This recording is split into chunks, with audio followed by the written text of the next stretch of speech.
ချုပ်ကွက်ဒါမှမဟုတ်ရင် ground and pound လက်တီးထိုးချက်တွေနဲ့ Joshua Van ကိုပွဲသိမ်းပြမယ်ဆိုပြီးဆိုလာတဲ့တက်ဆိုတာရာမင်္ဂလာပါပရိသတ်များရှင် Fighting Spirit Channel ကနေပြန်လည်ကြိုဆိုပါရစေ။ကျမတို့ရဲ့ Fighting Spirit Channel ဆိုရင် MMA နဲ့သက်ဆိုင်တဲ့အကြောင်းပါလေ။ One Championship UFC အစရှိတဲ့သတင်းတွေကိုပုံမှန်တင်ဆက်ပေးနေတဲ့ channel ပဲဖြစ်ပါတယ်။ဒါကြောင့်ဗီဒီယိုမစခင်မှာကျမရဲ့ channel ကိုအရင်ဆုံး like and subscribe လုပ်ထားပြီး notification နှိပ်ထားဖို့တောင်းဆိုပါရနော်။မြန်မာနိုင်ငံအကြည့်လူအနေနဲ့လည်းကျမရဲ့ဗီဒီယိုကို VPN လေးခံပြီးကြည့်ပေးဖို့တောင်းဆိုပါတယ်။ဒါဆိုရင်ဒီနေ့ဗီဒီယိုလေးကိုစလိုက်အောင်ပါ။ Joshua Van နဲ့ Tassota တို့ပါဝင်ထိုးသတ်မဲ့ UFC 327ကတွဲဆိုင်တွေကို UFC ကဒီနေ့မှာပဲထုတ်ပြန်ကြေညာလာခဲ့ပါတယ်။ Joshua Van နဲ့ Tassota ရဲ့ပြိုင်ပွဲကတော့ကိုမေးဘက်နေရာမှာပါဝင်လာမှာပဲဖြစ်ပါတယ်။အဆိုပါပြိုင်ပွဲရဲ့အဓိကကောင်ပွဲနေရာမှာကတော့ Light Heavyweight တန်းချန်ပီယံကပတ်လူပွဲအဖြစ်ချန်ပီယံဟောင်း GD Prohaska နဲ့ကာလိုဘက်တို့ကရင်ဆိုင်ထိုးသက်သွားမှာပဲဖြစ်ပါတယ်။ဒီပွဲကလစ်လက်နေတဲ့ Light Heavyweight တန်းကပတ်လူပွဲပဲဖြစ်ပါတယ်။မူလ Light Heavyweight တန်းချန်ပီယံက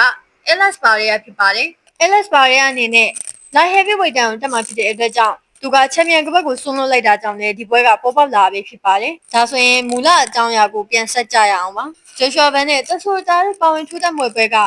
ကိုမေးဘက်နေရာမှာပါဝင်လာမှာဆိုတော့ပရိသတ်တွေကြားမှာလည်းဒီပွဲကရေပန်းစားနေတာအကျဉ်းသေးပါတယ်။အဓိကကောင်ပွဲနေရာကပွဲစဉ်ကလည်းတကယ့်ကိုမှကောင်းတဲ့ပွဲစဉ်ဖြစ်တာကြောင့်ပရိသတ်တွေအနေနဲ့တကယ့်ကိုမှသဘောတူနေမှာတော့အကျဉ်းသေးပါပဲ။ Joshua Van နဲ့ထိုးသက်မဲ့ဂျပန်ဖိုက်တာ Tassota ကလည်းပွဲစဉ်နဲ့ပတ်သက်ပြီးတော့သူကဒီလိုမျိုးထုတ်ပေါ်ပြောဆိုလာခဲ့ပါတယ်။ Joshua Van ကို ground and pound လက်တီးထိုးချက်တွေဒါမှမဟုတ်ရင်ချုပ်ကွက်နဲ့ပွဲသိမ်းနေဆိုတဲ့အကြောင်းနဲ့အပြင်သူ့ရဲ့ဒီပွဲပေါ်ထင်မြင်ယူဆချက်တွေကိုပြောဆိုလာခဲ့ပါတယ်။သူကအခုလိုမျိုးပြောဆိုသွားတာပဲဖြစ်ပါတယ်။ Joshua Van ကလက်ရှိချန်ပီယံပါ။ကျွန်တော်ထက်အသက်ငယ်ပါတယ်။ကျွန်တော်ရဲ့ fighter ဘဝမှာကိုယ့်ထက်အသက်ငယ်တဲ့ fighter မျိုးနဲ့ပထမဆုံးချိန်ကိုတက်ရမှာပဲဖြစ်ပါတယ်။ Joshua Van စီမှာလည်းအားနည်းချက်တွေရှိရဲဆိုတာကိုကျွန်တော်ကရအောင်ဆွဲထုတ်ပြချင်ပါတယ်။ fighter ကောင်းတယောက်အနေနဲ့လည်းသူ့ကိုကျွန်တော်ကအရန်သဘောကျပါတယ်။သူထိုးတဲ့ပုံစံကိုလည်းသဘောကျတယ်လေ။ဒါကြောင့် MMA တန်စကာဝိုင်းထဲရောက်ဖို့အတွက်ရင်ခုန်နေပါပြီ။ကိုကောင်းတဲ့ fighter ကနိုင်ပွဲရယူသွားမှကျင်းသေးပါတယ်။ Van က boxing ပိုင်းမှာလည်းအရန်ဟိုမှာကောင်းပုံပါတယ်။ boxing range အတွင်းမှာစိတ်ချလက်ချသူထိုးနေတာမျိုးတော့အဖြစ်မခံနိုင်ပါဘူး။ဒါကြောင့်မလို့ကျွန်တော်ရဲ့ striking ပိုင်းကိုလည်းတေချာလေးချင်းပြင်ဆင်ထားပါတယ်။ striking defense ပိုင်းကိုလည်းပြင်ဆင်ထားတာပေါ့။သူအားသာချက်တွေကလုံးဝအလုံးမဖြစ်အောင်ကျွန်တော်ရဲ့ခွင်ထဲကိုဝင်လာအောင်လို့ဆွဲခေါ်သွားမှာပါ။အထူးသဖြင့်